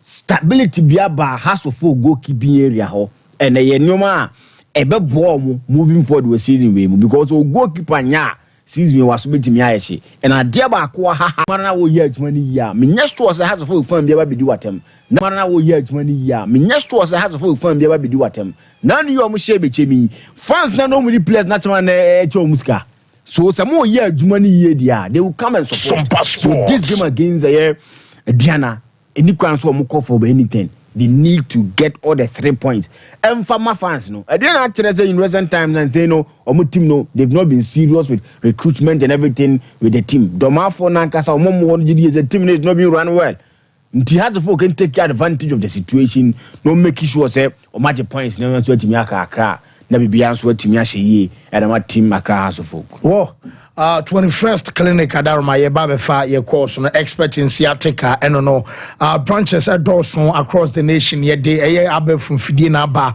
and say o sciatic nerves ne free wachi e ka se mo e ba wo to ase o sirem o calf o 9 no 9 koko mo 9 ankasa du esi form e ba wo 19 se e mu twetwe na mu tutu a ba bia o so kona kokko je wayare say ye tu ase ana ama ye nso anu ye tu ase kwa MBMT Shisha 21st clinic at Chakwan or Boise Accra face Sunan Kranzanum Techima Sashi Baby Pia Fabiano your branch and so Kumas now you go national. Oh, where you wait you? Mammy Chami, Fiona Bass and Subwati Banksman. Now people boy can walk to a battle of Banksman to be the old Piano.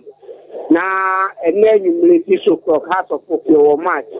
Yenny Diana. My young cousin, Diana, two or Musino, I had the end.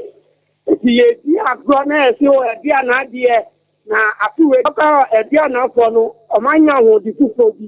She and not the players from which the common chances now. Who fight to form. I am here, I am a Diana now. Why the doctor that had them moving on the hello, caller. Over. Opening yet you. Only have them back up.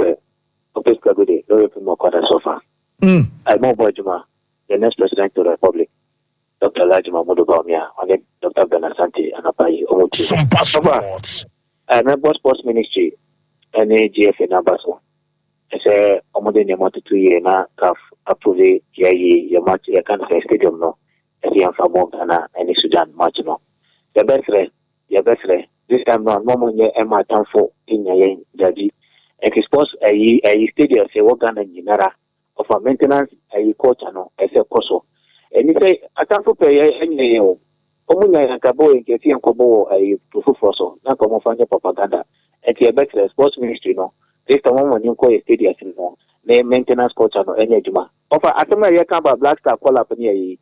May any mother say a Ghana Black Star or Ghana hat. You can't be a separate. on call for your command beside your perspective. Place in Asa. Almost committed. Coach Nemo was that. That is what we need to talk about. Your carpet. Almost couple no Morocco. Your name is Niger. Almost couple Morocco and not pitching and to not take a Ghana Ayana. As your people more, I'm going to put Morocco and go for any above 1-1. And yet about pitch. It's about the fact that players are almost so what's that? They are not committed. Instead of saying they're committed players. I'm about to go for Namayano. You can't the blame now for say a pack pitching. You want to go for your better and I'm going to for your better Ghana. I'm not going to be anything boss Nikano. The same picture if you're so on the board of the say, you know. And it's about time. Catch up Yama for from Sumbra. Hello, caller.